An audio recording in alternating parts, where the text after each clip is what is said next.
Run over, run over, run on, run. Run for your life, the boy carries a gun. It went tick, tick, boom. It went tick, tick, boom.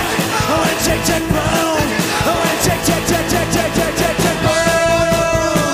Run for your life, the boy carries a gun. Run over, run over, run on, run. Run for your life, the boy carries a gun.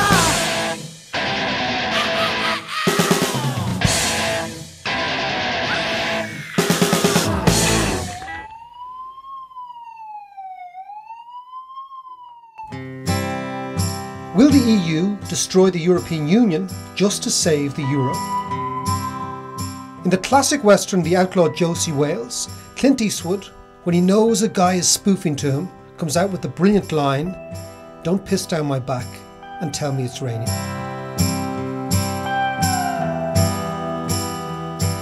When it comes to the fiscal compact, the EU is pissing down our backs and telling us it's raining. The fiscal compact will not strengthen the euro. In fact, by cementing the austerity agenda into law, it will make European politics even more unstable. The reason currency and bond markets are now volatile in Europe is that 25 million Europeans are unemployed, and this tells you austerity isn't working. Legalising it won't make it any better. Greece is now on the brink. It's going to elect an even more radical party in, and the markets are panicking. Government debts and fiscal deficits did not cause the Eurozone's problem. For example, back in 2008, Spain's debt-GDP ratio was lower than Germany's. Government spending and government debt exploded in response to, not ahead of, the crisis.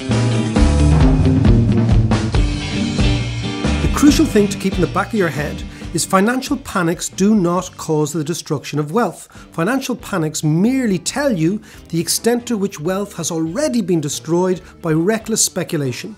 That speculation in Ireland and in Spain was on houses. The speculation in Italy, in Greece and in Portugal was on government-inspired IOUs. Now, the Spanish banks are revealing just how bust they actually are. The next in line is the French banks and then the French state, and this is why France is changing its tune. Current account deficits and not budget deficits were always the problem in Europe. The fiscal compact merely misdiagnoses the problem, and it's a bit like a doctor prescribing chemotherapy for heart disease. It won't work. It's going to make the patient even weaker. Let's be clear about one thing. The fiscal compact has nothing to do with the euro. What it's all about is reassuring the German electorate that they will be protected from the consequences of a monetary union that they were bounced into back in the early 90s. They are terrified of what we might call peripherade, which is a constant German drip-drip infusion of cash to the periphery for the next few generations. Before we vote, it's important to figure out therefore what they want, what do the Germans want, and what are they prepared to pay to get their way. Don't forget, we're all still in the middle of a great negotiation process. Now when I say the Germans, I'm not talking about the average guy in the street, I'm talking about the German establishment, the power behind the political throne, and the industrial interests of Germany. This German elite don't want a United States of Europe, but a Federal Republic of Europe, based on the Federal Republic of Germany. Constitutionally, they don't want an American-style republic, but something much more like Germany, and they want this with the minimum of fuss. Now the reasons are simple. The German elite want a Europe that looks and feels more democratic, but ultimately where Germany remains the top dog, making the big calls on all the final decisions. This is how they're going to achieve financial dominance. The German elite want the euro to stay intact for internal European and external global reasons. First is, Germany's biggest export market is the EU. It is therefore in its economic interest to keep the single currency going in order not to disrupt trade. Second, Germany is the main beneficiary of the euro because the euro is much weaker than a new Deutschmark would be. This weaker euro means that Germany gets a huge competitive advantage against the US and China. So it's not unreasonable to suggest, for example, that if the Deutschmark were around today, it would be worth around $2 as opposed to the 1.31 where the euro is today.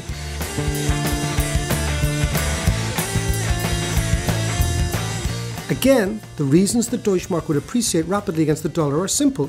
Unlike the US, Germany is a country with no real debt problems, no budget deficit, no competitive problems, no current account deficit, and no political gridlock issue. From the German standpoint, it's getting a free competitive lunch with the euro, and it doesn't fancy losing that.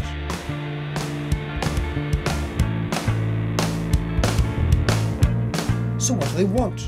They want a federal Europe with a weakish euro and no political or financial shocks coming from its unruly neighbours. So what is the obstacle to attaining this? Well, think about Germany as a good house-proud neighbour in a bad area. The rest of peripheral Europe are the bad neighbours. France is the neighbour that copies Germany's lead, trying to match the Germans in terms of hanging baskets and some sort of freshly swept drive.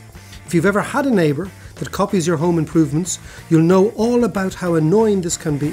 But at least this neighbour, France in this case, doesn't bring down the tone of the area. Unlike Germany's lawn, which is pristine, the peripheral European neighbours live in houses that have plywood and broken windows, their lawns are full of weeds, they're overgrown and tatty. The paint is peeling off the neighbours' porches and the slates haven't been fixed for years. But the problem for the Germans is that the value of their house is more dependent on the state of the rest of the houses in the estate than it is on Germany's own manicured hedge. As the estate worsens, and the kids in the estate become more and more antisocial with their hoodies up, the value of Germany's property plummets. So the Germans have a massive personal interest in cleaning up the neighbourhood. In the past, the Germans could at least enlist the support of the French in their efforts to clean up the neighbourhood. But now even the French are threatening to go rogue. The Germans fear that it's only a matter of time before the French have a Renault Espace up on blocks in the drive. So the Germans need to sort this estate out. How much are they prepared to pay? Well, obviously, the less for them, the better. If they can clean up the estate cheaply, they will do so. But if they have to fork out a bit more, they'll probably do that too. So the Germans are trying to change the rule of the management committee. They can't just call a meeting of the residence committee and upbraid the delinquents in public. Germany needs this all to appear to the outside that the estate has had a change of heart and is now going to clean up its act. Now here is where the political leverage is. If the neighbours tell the Germans where to go, the price of their houses may fall, but they've already fallen hugely, so they don't really suffer. If the neighbours prove difficult, will the Germans pay a gardener to do the lawns and a painter to refurbish the exteriors? Yes, they will, if they think this will achieve their goal of cleaning up the street. But how will the Germans know the intentions of the neighbours, or the price their neighbours demand for compliant behaviour?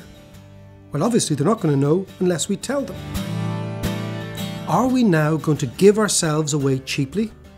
At the end of the month, we have a chance to make our voices heard and name our price with a yay or a nay. Now the game has changed completely because the recent political explosion in France and Greece and Italy, and with the Germans saying for the very first time that they would tolerate more, not less inflation, means that we're all back at the poker table the negotiations are on.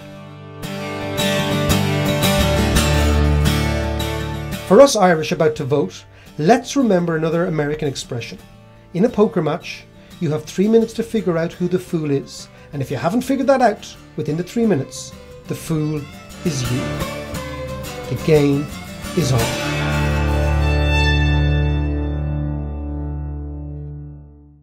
Run,